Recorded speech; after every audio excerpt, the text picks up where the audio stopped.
Assalamu alaikum and welcome back to another episode of Manifesting Muslima. I'm your host, Zara Pedersen.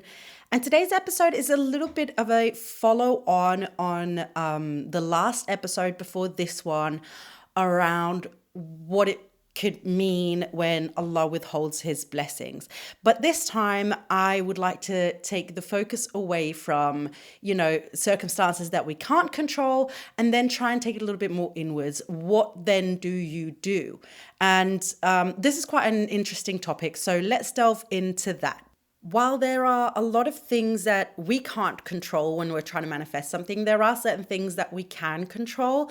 And that's what we're going to try and focus on in this episode, because in the last episode, I kind of delved more into sort of like the meaning of it, what it could mean like from like a bigger perspective that we sometimes forget. And it can be very easy for us to forget. And this time I want to look at sort of bringing it more close to us. What can we do in this case?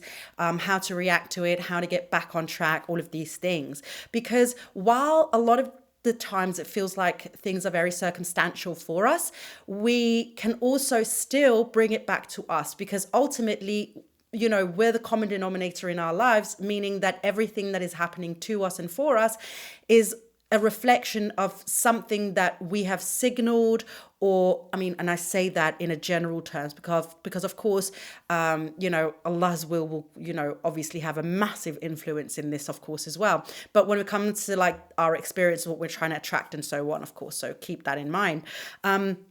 But when something also falls through for us, it can be a question of how we are going to react to the thing that could be the test that Allah will then judge us upon. Meaning every time I just want to see, I know where your breaking point is, but I want to see when you reach that breaking point, have you had enough of that growth to understand that it's not the end of the world and that you can still turn it around. So I want to give a couple of examples of what that could look like. If you've been trying to manifest something for a long time, and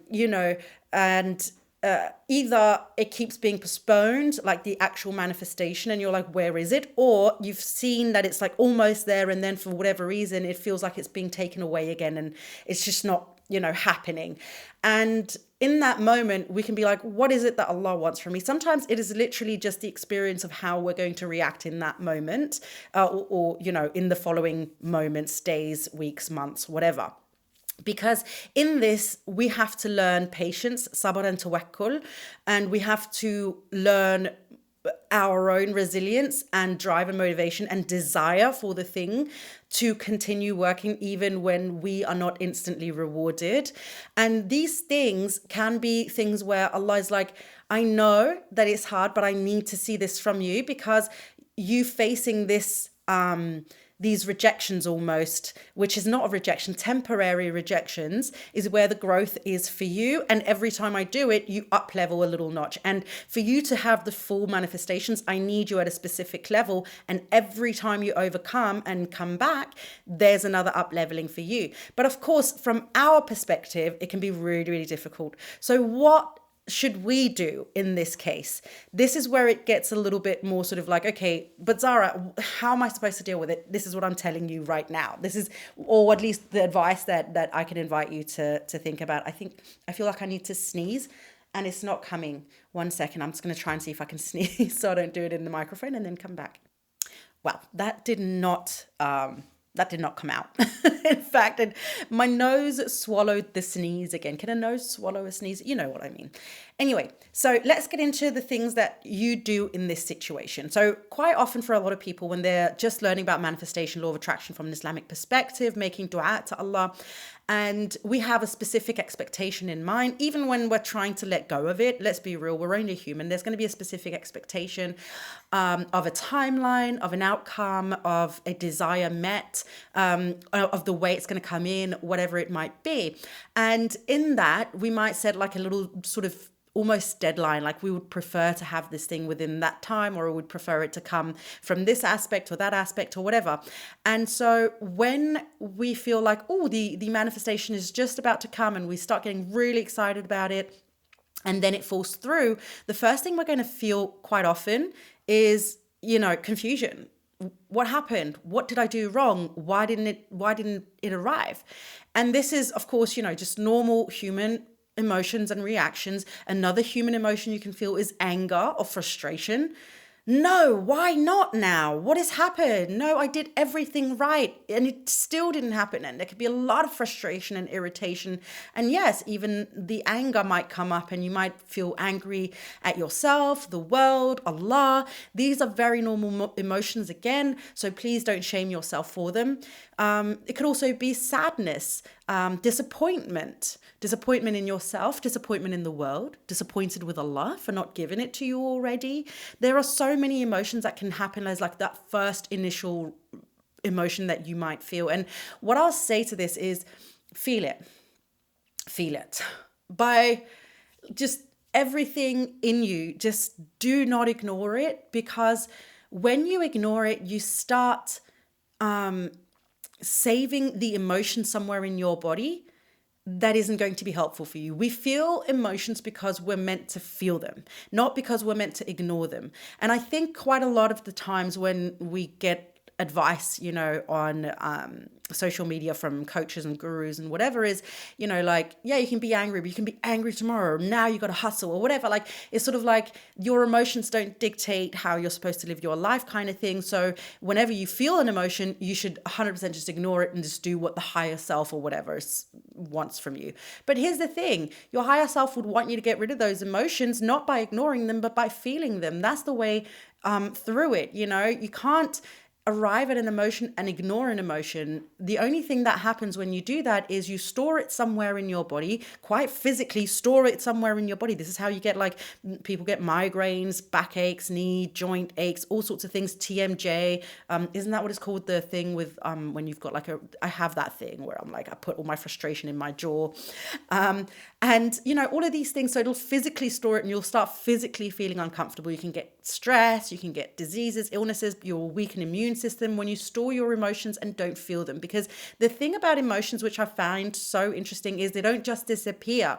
They actually, it's like your body just has to store it somewhere until you're ready to feel it. But at some point you become almost inept at feeling your own emotions, which means that at some point you've got so much stored trauma, emotions, sadness, anger, frustration, whatever it is, and it's somewhere in your body. And now you just got so much pains and aches and you have a hard time just allowing yourself to feel what you're supposed to feel in those moments. So you've just like, oh, I never get sad. Yeah, you do. You're just not good at showing that you're sad. There's a massive difference. And it's not necessarily one to be proud of. Let's be real here. So the first thing I would say is 100%, when these things happen, allow yourself to feel the emotions that you're going through. If you need to cry, cry. If you need to punch a pillow, punch a pillow. If you need to have a stern talking with Allah subhanahu wa ta'ala, then sit down and have that stern talking with Allah subhanahu wa ta'ala. I mean, don't come up there all disrespectful and stuff, but you're allowed to say, I'm really getting frustrated and annoyed. I'm feeling angry with you, but I don't know what I'm doing wrong. Like, have that conversation with Allah subhanahu wa ta'ala. He'll forgive you for it and he'll appreciate that you're having this conversation with him, because you're allowing him into your heart and into your life even more. And you're literally like, I know this is from you and I know that you're meaning well, but I just don't understand it. Please help me understand it. Or, you know what? I feel really victimized by you right now. Whatever it is that might come up for you, have that conversation with Allah subhanahu wa ta'ala. Don't be disrespectful. It is Allah after all, but you're allowed to have these hard conversations with Allah, of course, as well, because he already knows that you're feeling those things. So just because you don't say it doesn't mean that he doesn't know that they're there. And I would also want to say, like, these things, when we don't allow ourselves to feel those emotions and go through those feelings that we're going through at that moment and feeling them when we're supposed to feel them, is again that we store them. But the problem when we store them, other than of course the physical damage that it can have on our bodies, it can also create a backlog of negative energy within you that can then block the manifestation from coming at a later point, because you're literally just, you're trying to be, oh, I'm positive, but there's fake positivity and fake optimism and fake hope and fake tawakkul. And then there's obviously the real ones as well. But if you have a backlog of all these reasons why, and you haven't done anything to reflect on it, you haven't done anything to understand the feelings, you haven't done anything to sit with it for a minute, then all of that is just stagnant energy sitting in the back, and it's getting bigger and bigger and bigger and growing into a much bigger energy ball of negativity than you might think of.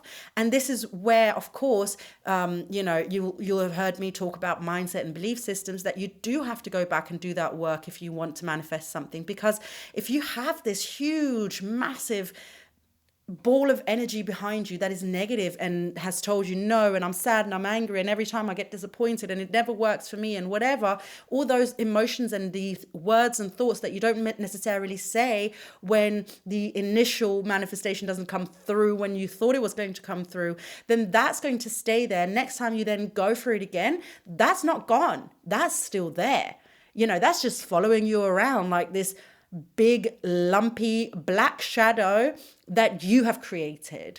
And in that case, that can literally get in your way, because it'll start making you doubt and question whether or not it really is for you to have this manifestation. It'll start making you question whether or not you can even achieve it. It'll make you wonder if Allah really wants you to have it. And it'll make you question the whole thing, because you have this huge amount of negative energy behind you that it has just not had that outlet. It hasn't been processed. It hasn't had any reflections. It hasn't been allowed to be felt and then move on. So all of that energy that is in those emotions, they're still there and they're just following you around. So I hope that kind of explained to you the reason why. I think it's so important to let it out. Of course, there are so many other reasons, we don't want to like blow up like on a random person one day because we've got all of these emotions, with us in our baggage every time we try something new. But mainly it's because I don't want any of you to sabotage ourselves.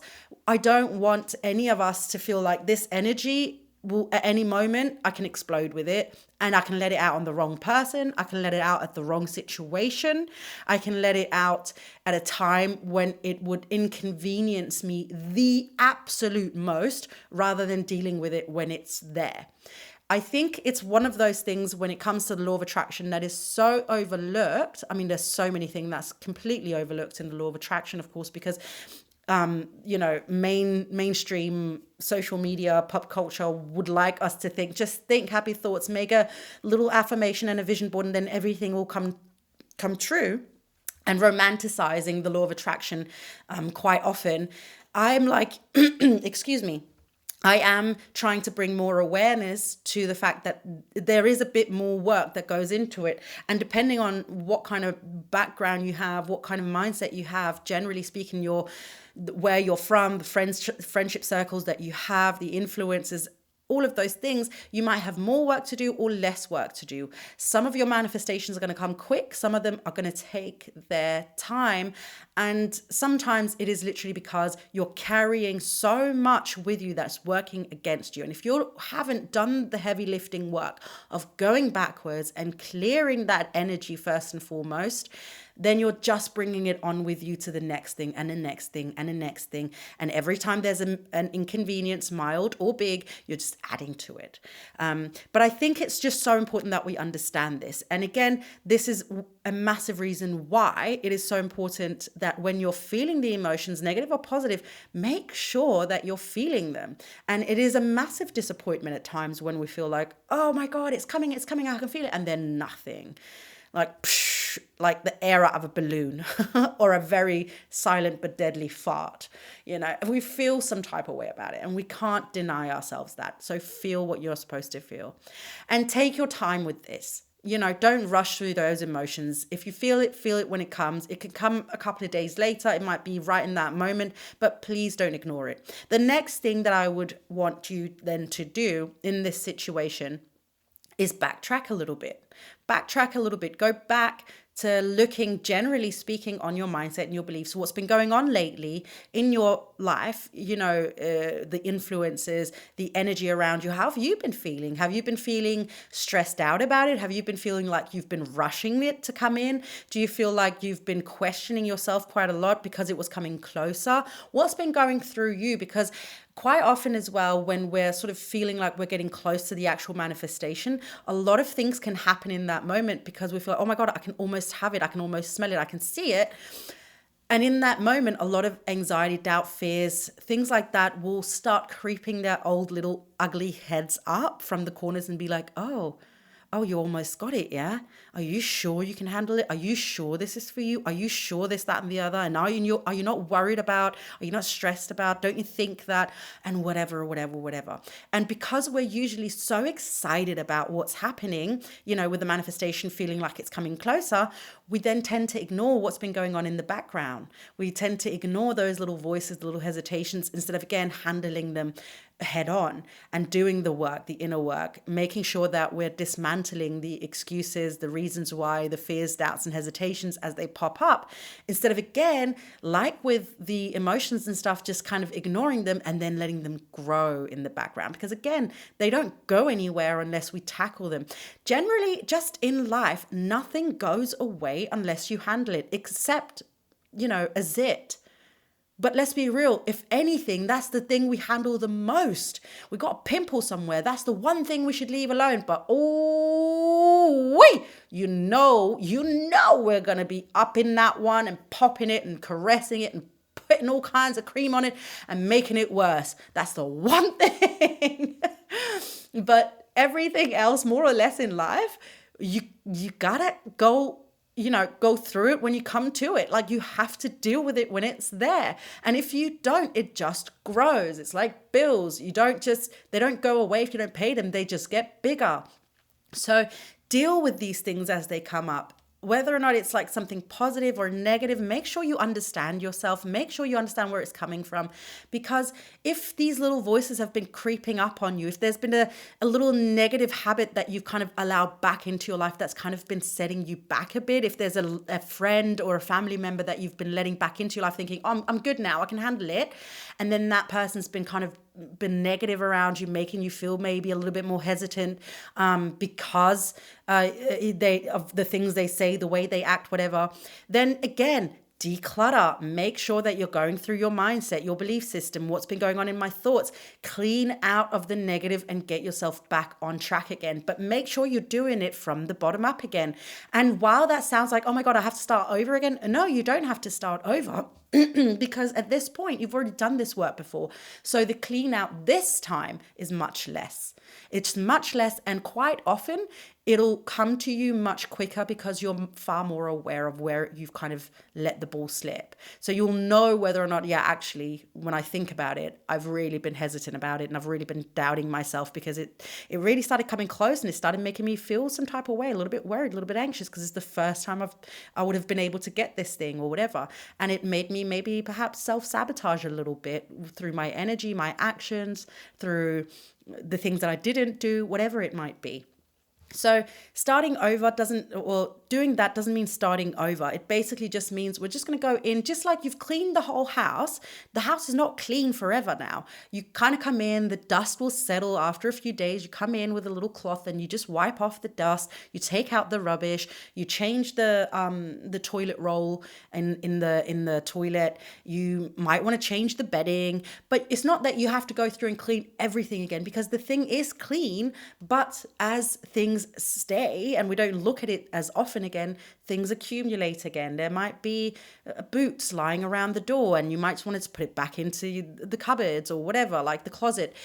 And those are the little things. It'll be much quicker that way instead of allowing it to become a hoarder's paradise again and then feeling like you have to do it again. So that's what I will say to you. When something isn't coming through for you and you feel like it was almost there or it's kind of been taking longer than you'd like, go back to step one, clarify your goals, make sure you're on top of it. Is this really what I want? Have I been holding back? Have I been pushing maybe a little bit too hard? Which I would say, push hard, but of course you have to be able to believe in it. Belief is a massive component. So if you don't fully believe in it, either do the mindset work or make it, adjust it so that you fully believe in it, and then work your way up. Both options are totally acceptable, and perfectly fine.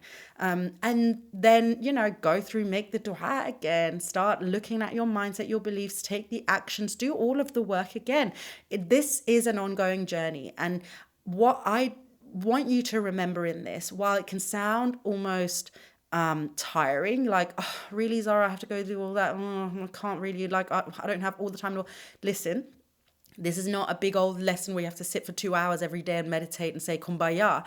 This is literally, the more you get good at this, the easier it becomes for you to do this work. It might only take you 5 minutes a day, 2 minutes a day. You might not even actively sit down and do anything. It's rather like while you're doing the dishes or hoovering or going to work, driving your kids to school, whatever, and you have a moment of silence, you're just going through it in your head real quick. Bop, bop, bop, bop, bop, bop, bop, done.